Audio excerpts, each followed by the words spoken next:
Hello teachers, lesson plan diary channel में आप सभी का स्वागत है। कोलबर्ग की थ्योरी का फर्स्ट पार्ट में कवर कर चुकी हूँ, जिसमें मैंने बेसिक उसका बताया है कि कैसे मॉरल डेवलपमेंट उन्होंने अपनी जो थ्योरी में है वो इंक्लूड किया और उसके क्या क्या मायने हैं, एक्चुअल में कहाँ से ये थ्योरी डिराइव हो रही है, कहाँ से इन्फ्लुएंस आ रहा है इस मॉरल डेवलपमेंट की थ्योरी का। वो सब मैं एक फर्स्ट पार्ट में बता चुकी हूँ। सेकेंड पार्ट में हम उनकी स्टेजेस, जो डिफरेंट लेवल्स पे जो स्टेजेस है उनको डिस्कस करेंगे। इसके अलावा बीएड के बहुत सारे टॉपिक्स मैंने कवर किए हैं जो इसी वीडियो के डिस्क्रिप्शन बॉक्स में आपको मिल जाएंगे। इसके अलावा साइंस और मैथ्स के सारे लेसन प्लान्स मैंने बनाए हुए हैं, आपको बिल्कुल तकलीफ करने की जरूरत नहीं है। आप जाइए, प्लेलिस्ट पे क्लिक कीजिए और कॉपी कीजिए, समझ के कॉपी कीजिए, so that your BEd journey can be smooth. Moving forward, ये तीन मैंने अलग अलग लेवल्स बताए थे अपने पिछले वीडियो में। आप इनको देख लीजिएगा, नोट कर लीजिएगा, ताकि बीएड के लिए आपके लिए नोट्स भी तैयार हो जाए।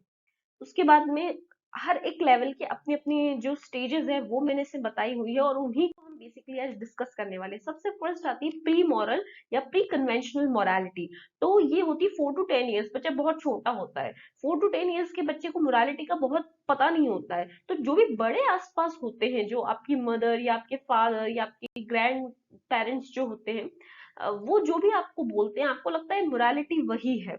तो जो हाइंस के डिलेमा के बारे में मैंने आपको बताया था पिछले वीडियो में। तो जो हाइंस है, हर स्टेज पे बच्चे के हाइंस को लेके पर्सपेक्टिव चेंज होते हैं और इसी को मॉरल डेवलपमेंट कहते हैं कि बच्चा एक लास्ट स्टेज तक आते आते उसको ये समझ में आता है कि व्हाट एक्चुअली मोरालिटी इज। उसको कहते क्या है मोरालिटी को? मोरालिटी ये नहीं है कि किसी ने कहा है और हमने मान लिया, कि जो हमारा एक्चुअल में जो रीजनिंग कह रही है, this is the morality. First stage है प्री मॉरल या प्री कन्वेंशनल मोरालिटी में, which is obedience and punishment orientation. आप ये नोट करते जाइएगा ताकि आपको एग्जाम टाइम पे प्रॉब्लम ना आए। तो मोरालिटी जो होती है इस स्टेज पे, फर्स्ट स्टेज पे, वो रेनफोर्स्ड होती है ऑब्वियसली। आपको पता नहीं है 4 to 10 ईयर्स में कि हाइंस ने क्या किया है, उसने सही किया है गलत किया है, वी हैव नो आइडिया। तो एक्चुअल में हम कॉपी कर रहे होते हैं, हमको रिवॉर्ड मिलते हैं तो हम उससे खुश होके अच्छा अच्छा बोलते हैं, अच्छा अच्छा काम करते हैं।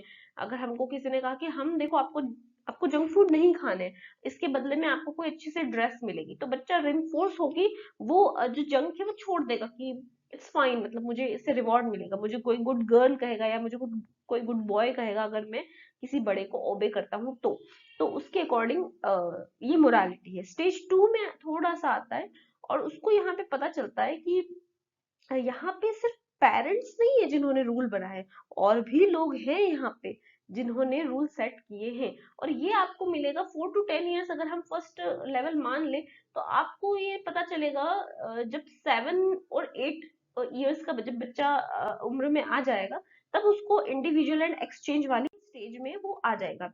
सेकेंड लेवल है कन्वेंशनल मोरालिटी। कन्वेंशनल मोरालिटी है, मतलब वही है कि बच्चा बहुत बड़ा तो नहीं है 13 ईयर्स में भी, अगेन उसको यही रहता है कि मेरे बारे में कोई नेगेटिव फीडबैक तो आना ही नहीं चाहिए, जो भी बोले सब कुछ अच्छा अच्छा पॉजिटिव बोलना चाहिए। तो यहाँ पे आपको बच्चा जो है सेल्फ ड्रिवन नहीं होगा, वो पेरेंट्स ड्रिवन या किसी और अथॉरिटी के ड्रिवन होगा वो। अब यहाँ पे टीचर्स का भी रोल आ जाता है।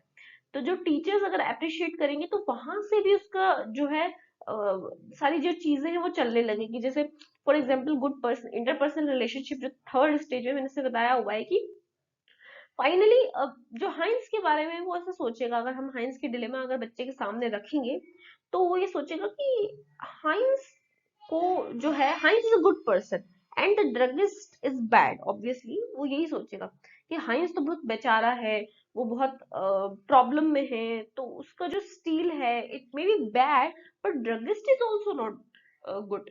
तो वो अभी थोड़ा सा डिलेमा में है कि ये भी बैड है, ये भी बैड है, तो what's going on. Next stage यहाँ पे आती है, stage number 4, maintaining the social order. यहाँ पे क्या हो रहा है कि उसको लगता है कि अब वो फाइनली कंक्लूजन पे पहुंचता है इस स्टेज में कि अब मैं डिलेमा में नहीं हूँ, अब मुझे पता है कि ड्रगिस्ट तो बैड था ही, लेकिन हाइंस को भी चोरी नहीं करनी चाहिए थी, उसको सोशल ऑर्डर बनाए रखना चाहिए था, उसको कानून को अपने हाथ में नहीं लेना चाहिए था। नेक्स्ट फिर लेवल आता है कन्वेंशनल मोरालिटी का, जो एज 13 से स्टार्ट होता है। एज 13 से यहाँ पे उसमें पोस्ट कन्वेंशनल जो मोरालिटी आती है, finally he can judge by his or her own self, his or her own logical sense.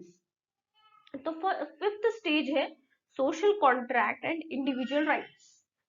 यहाँ पे ऑब्वियसली बच्चे को थोड़ा पता चल ही जाता है कि there are some sort of rules made by some are made by parents, some are made by different authorities, maybe by written in a constitution। तो चीजों को वो और एक्सप्लोर करता है खुद से। तो now child becomes aware that rules work good for certain number of people. अच्छी बात है, अगर हाइंस के लिए रूल है कि स्टील नहीं करना है, इट्स फाइन। लेकिन कई बार वो स्टील वाली जो चीज है वो वर्क नहीं करेगी। मान लो कि अगर अ, वो जो दवाई है वो ड्रगिस्ट से चोरी नहीं करता, और अगर हाइंस की वाइफ की डेथ हो जाती, तो ये बहुत बुरा होता। मतलब चोरी नहीं करना चाहिए, लेकिन हार्ड एंड फास्ट नहीं है। अगर उसको अपनी वाइफ की जान बचानी, तो it's totally okay to steal that particular drug. तो यहाँ पे हम उसको जस्टिफाई करें कि हाइंस ने ऐसा किया है, क्यों किया है, और क्या सही किया है। यहाँ पे वो social contract and individual rights में आके जज कर लेता है कि it's totally okay to steal if his wife is on the dying stage. Next है यूनिवर्सल प्रिंसिपल, लास्ट स्टेज है।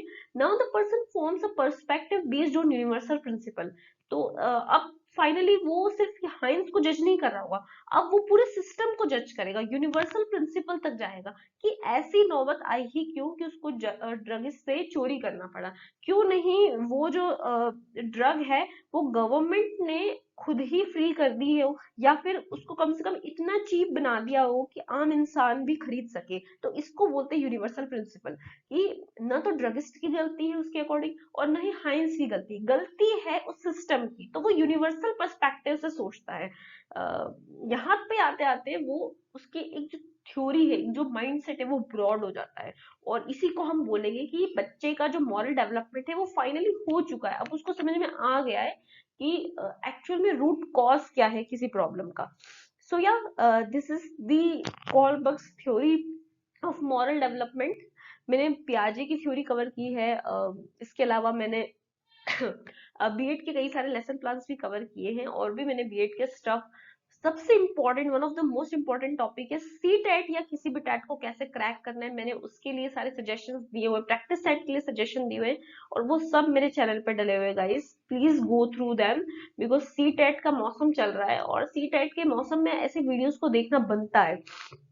सो या this is the end of the video guys. Video अच्छा लगा हो, बीएड जर्नी में मेरी तरफ से कोई हेल्प हुई हो, तो please like, subscribe and share कीजिएगा। Thank you so much for watching.